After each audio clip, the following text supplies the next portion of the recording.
Hola, soy Javier Ruiz y esto es Hora 25 de los negocios. Hoy, cara y cruz de los datos económicos. Aumenta el paro, hay lectura con cara y con cruz, positiva y negativa, y los precios se mantienen por las nubes y hay bastante más cruz que cara. Esto deja el número de desempleados en 3.174.000. La tasa de paro, como observan en el gráfico, sube 3 décimas. Estamos todavía por debajo del nivel previo a la pandemia, que era ese 13,8%, y estamos en niveles pues muy similares a los de finales del 2008. Es la lectura del Ejecutivo, Gonzalo García, el secretario de Estado de Economía, sobre la situación y el dato que hoy arroja el paro. Pero, más allá de los barómetros de comparación que está utilizando el gobierno, lo cierto es que el paro vuelve a subir y ha subido en 70.900 personas más.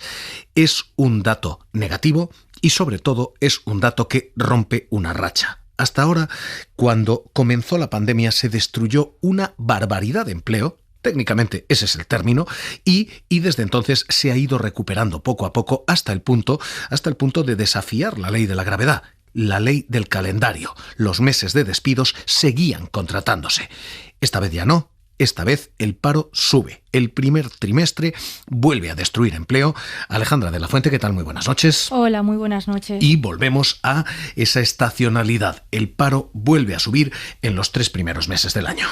Pues efectivamente la ocupación ha caído en 100.000 personas y el paro ha aumentado en casi 71.000 personas. Las subidas de precio y los efectos de la guerra en Ucrania, han pasado factura al mercado laboral, que deja la tasa de desempleo en el 13,6%. 29.000 hogares más con todos sus miembros en paro, y sumamos con ello 1.052.000 más en total. En cuanto al mapa regional, el mejor dato de contratación está en Andalucía. El paro cae allí en 45.900 personas y el peor dato lo encontramos en Madrid. El paro sube en 68.000. Y en términos acumulados, la evolución del año sigue siendo positiva en cualquier caso. En los últimos 12 meses, el desempleo se reduce en 479.200 personas menos en términos interanuales.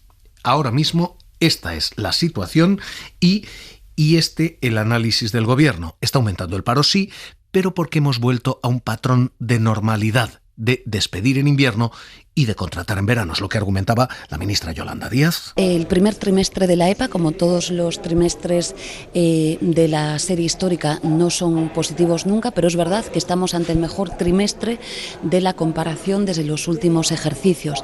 Esta caída lo que indica es que estamos ante un trimestre, digamos, normal en términos estacionales. Gonzalo García, el secretario de Estado. Considerablemente mejor que el de 2021, por supuesto que el de 2020. También mejor. Y José Luis Escrivá, el ministro de Seguridad Social. En términos desestacionalizados es un crecimiento del empleo muy significativo cuando tienes en cuenta lo que es el primer trimestre del año. Es decir, seguimos creciendo de forma intensa y... Esta es la gran pregunta que deja el dato del paro. ¿Esto es una vuelta a la normalidad, a los efectos calendario, o esto es una bofetada, un golpe, un traspiés económico? Como es la situación que se ha generado con la guerra, el aumento de la inflación, las fricciones en las cadenas de suministro. Lo que ha sido, sí o sí, es una sorpresa, y una sorpresa desagradablemente inesperada. Y es la primera del día, porque la segunda, también desagradablemente inesperada, ha sido la de Estados Unidos. Estados Unidos ha frenado su crecimiento un 1,4%, y ahora mismo la locomotora económica se asoma a la recesión. Tenemos indicadores negativos en los que el gobierno ha querido buscar también los ángulos positivos. El ángulo positivo que encuentra el gobierno en todo esto, Alejandra, es el de la calidad del empleo. Pues sí, en términos de calidad del empleo se bate un récord en contratación indefinida con 12,8 millones de contratos fijos. El Ejecutivo destaca que el incremento del empleo en el último año fue superior en los trabajadores con contrato indefinido, 557.700 ocupados más, frente a los 266.500 temporales, acelerándose la creación de empleo indefinido en el último trimestre por efecto de la reforma laboral. Ahora mismo esto es lo que tenemos en términos de creación de empleo. Y una pregunta que sobrevuela todo esto. ¿Esto es la vuelta al calendario? ¿Esto es la vuelta a la normalidad? ¿O esto es un traspiés? Hoy la lectura de los empresarios era: era extraordinariamente negativa. Hoy Gregorio Izquierdo, director de Economía de la COE. La encuesta de población activa no registra datos positivos, tal y como evidencia el aumento del desempleo en un contexto de contracción de la población activa. En términos desestacionalizados, estamos asistiendo a una intensa ralentización en la creación de empleo, del orden de la mitad de los trimestres. Y hoy los sindicatos decían, extraordinario el dato, se mantiene el ritmo. Así que, ante esta doble lectura, hoy hacemos análisis, subdirector de la Fundación de Estudios de Economía Aplicada FEDEA, catedrático de Fundamentos de Análisis Económico de la Complutense de Madrid, José Ignacio Conde Ruiz. ¿Qué tal? Muy buenas noches. Hola, buenas noches. ¿El dato es un dato estacional de caída o es el principio de una preocupación? A ver, es verdad que el dato ha sorprendido, ¿no? Yo creo, porque sobre todo estábamos viendo los datos de afiliados, que ya los conocíamos del mismo periodo y eran de crecimiento, incluso el mes de abril, ¿no? Que había presentado los datos Escribá a mediados de mes, también eran muy positivos. Entonces yo creo que es verdad que es como que cuando ha pasado la pandemia hemos vuelto un poco al modelo tradicional, estacional de la economía española, donde el primer trimestre siempre se reduce el empleo y aumenta el paro. Yo creo que los siguientes meses van a ser, por lo menos, si sigue la estacionalidad, que es un poco lo que parece, yo creo que el siguiente trimestre es un trimestre de crecimiento tradicionalmente en la economía española y, por lo tanto, yo espero que así sea, ¿no? Hemos visto varias claves que preocupan. Por ejemplo, el reparto general que hay. Están tirando del empleo las zonas de costa y se frena el empleo en Madrid. Es más, se destruye un 19,7% del empleo, aumenta el paro en este dato. ¿Volvemos al modelo turístico? A ver, yo creo que es que aquí digamos que yo por lo que veo hay un dato que me ha sorprendido especialmente en negativo, que es la caída en la industria, ¿no? Me parece que son menos 60.000, te digo de memoria, ¿no? Y esto yo creo que tiene mucho que ver con el paro de los transportistas, ¿no? Yo creo que esto generó pues que muchas industrias por falta de componentes, etcétera, no pudieron operar y que por lo tanto pues quizás esas regiones quizás con un poco más de industria o que dependen más de los transportistas, de materiales, etcétera, se han podido ver más afectados, ¿no? Es verdad que el turismo tira, pero yo creo que el turismo va a empezar a tirar sobre todo a partir de ahora. A ver, Javier, y hay un dato positivo también que he visto y es que la interanual se ha acelerado. Es decir, que esto que es un poco la parte, el dato de crecimiento interanual, que es un poco quitando la estacionalidad, pues es positivo. También he visto que también es positivo, evidentemente, la composición del empleo. Como te decía, la parte que más me ha preocupado es el tema de la industria, ¿no? Que me ha sorprendido, pero yo creo que esta es la explicación, al menos no la encuentro otra. Y el argumento del Gobierno, la calidad del empleo. El Ejecutivo dice tenemos 12,8 millones de contratos fijos, la calidad en los 3 primeros meses desde que entra en vigor la reforma laboral aumenta. ¿El argumento es legítimo? Sí, yo creo que esto también lo estábamos viendo. Esto es que es consistente con los datos que habíamos visto de contratos y afiliados, ¿no? Que se saca cada mes. Yo creo que la reforma laboral en lo que se refiere a la calidad del empleo y a la estabilidad del empleo, pues parece que está funcionando, ¿no? Es verdad que todavía hay que esperar un poco para ver, no el hecho de que hay más contratos indefinidos, sino que eso ya se empieza a ver, ya se ve claramente, sino cuál es la duración media de estos nuevos contratos, ¿no? Porque un poco digamos que esta es un poco la duda que tenemos, ¿no? Pero sí que es cierto que las horas trabajadas han aumentado un poco, lo cual también es una buena noticia. Este es el primer dato de hoy, el de creación de empleo durante el trimestre, con esa doble cara.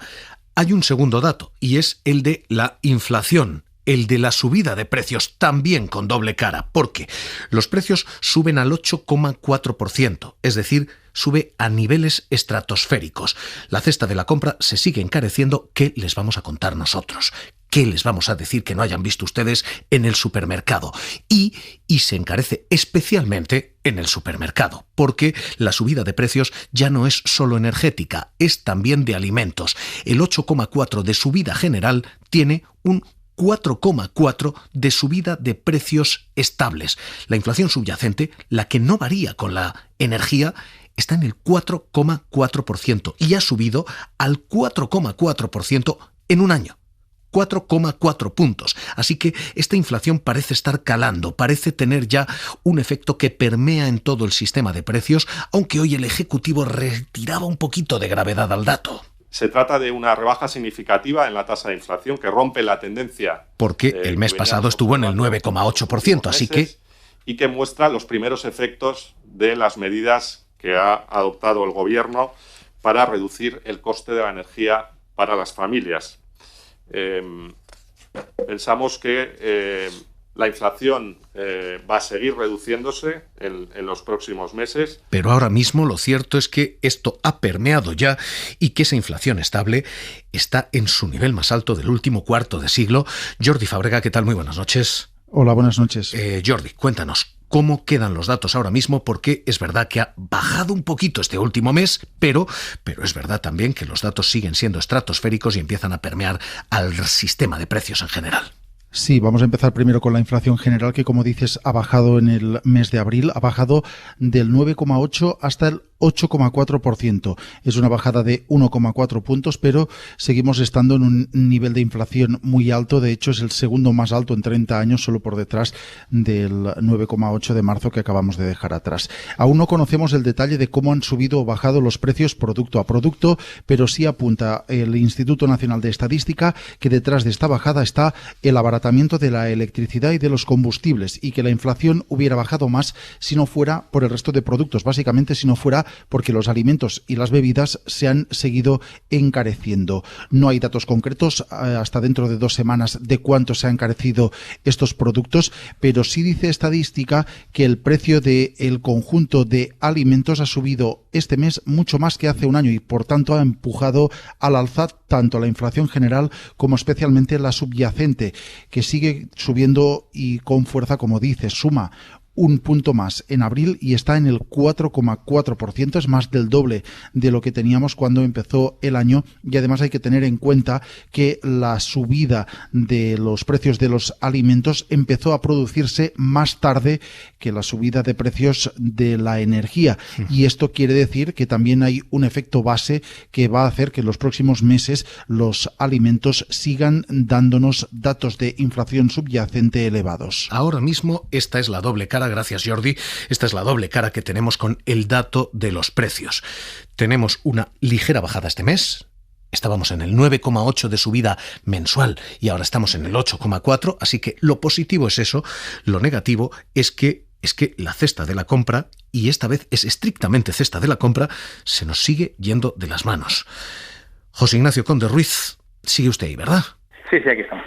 Dato de inflación, ¿cómo lo ven? ¿Cómo ven, después de lo que hemos visto, la perspectiva para el resto del año? A ver, la inflación es verdad que con la guerra de Ucrania y el tema de la energía, ¿no?, que va a ser más largo, pues digamos que las previsiones que había de que empezaría a caer ahora en primavera, pues digamos que no son, va a ser más persistente de lo que se esperaba, ¿no? No obstante, el dato tiene una parte que al menos consuela ver que las medidas han funcionado, al menos en el corto plazo, en lo que es la inflación en general, que ha caído 1,4 puntos, ¿no?, del 9,8 al 8,4, pero es verdad que empieza a subir con mucha fuerza, ¿no? Un punto ha subido la inflación subyacente, ¿no? La inflación subyacente es aquella que no tiene en cuenta ni la energía ni los alimentos elaborados, sube un punto. Esto yo creo que tiene que ver con los efectos de segunda ronda, ¿no? Cuando digamos que al final tienes la energía que sube, pero esto acaba afectando pues a salarios, acaba afectando es un input productivo, acaba afectando a otros bienes, y esto es preocupante, ¿no? Se sitúa ya en un entorno del 4,4 o 4,5, y digamos que urge más que nunca, ¿no?, si queremos controlar este fenómeno inflacionario, un pacto de rentas, ¿no?, que es un poco lo que faltaría, ¿no? Hemos visto la inflación y hemos visto los precios subir, pero la inflación subyacente, la menos volátil, en la que calan estos precios, se ha ido del 0,0 el año pasado, el abril pasado, al 4,4 este mes de abril. El problema ha cogido inercia ya. Este problema de la inflación va a ser difícil de parar. A ver, yo creo que esa es la gran preocupación ahora. Yo creo que en principio uno no tiene dudas de que la inflación general va a caer, porque digamos que ahora faltaría además la buena noticia, ¿no?, que recibimos ayer, ¿no?, del tema del precio máximo al gas, que va a hacer que caiga la electricidad, etcétera. Y yo creo que la inflación general, todo el mundo ve un panorama más o menos de caída, pero claro, empieza a asustar mucho la subyacente, ¿no? La subyacente tiene que ver con los efectos de segunda ronda, y esta sí que sería peligrosa, ¿no?, porque querría decir que ya se ha saltado, ¿no?, al resto de la economía. Bueno, vamos a ver, yo creo que a partir de los próximos meses vamos a estar bastante pendientes de la subyacente, y vamos a ver lo que pasa, pero yo creo que sí, que empieza a preocupar ahora. Este va a ser el indicador a seguir en los próximos meses. ¿Cómo se para eso? Bueno, es complicado, ¿no? Lo importante aquí, yo creo, es que realmente hay que los agentes crean realmente que la inflación al año que viene, así lo dijo el Fondo Monetario, y parece que el Banco Central Europeo también va en esa dirección, de que el año que viene la inflación va a estar por debajo del 2. si todos los agentes se lo creyeran, es verdad que esto es una cuestión de expectativas, ¿no? Las expectativas de inflación van a estar por debajo del 2 al año que viene, pues esto ayudaría a que a la hora de fijar las subidas de salarios, etcétera, pues que entiendan que quizás no tiene sentido subirlo todo este año, sino que vamos un poco a ver qué pasa, vamos a subir un poco menos este año, vamos a perder poder adquisitivo, pero el año que viene lo vamos a recuperar sabiendo que la inflación va a estar más controlada, ¿no? Es una cuestión de expectativas, que los agentes realmente se crean que eso es lo que va a pasar. Pues le agradezco, José Ignacio Conde Ruiz, subdirector de FEDEA, que haya estado con nosotros aquí en Hora 25 de los Negocios. Un abrazo. Un abrazo fuerte. Ahora mismo, este es el otro dato del día y el otro doble ángulo. Tenemos una caída de precios, pero los precios han empezado a permear y el sistema más sensible, el sistema de los alimentos, la caja del supermercado, se sigue encareciendo.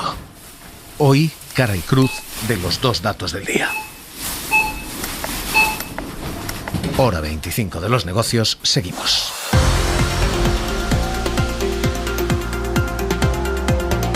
Suscríbete a Hora 25 de los negocios. Todos los episodios y contenidos adicionales en la app de Cadena SER y en nuestros canales de Apple Podcast, Spotify, iVoox, Google Podcast y YouTube.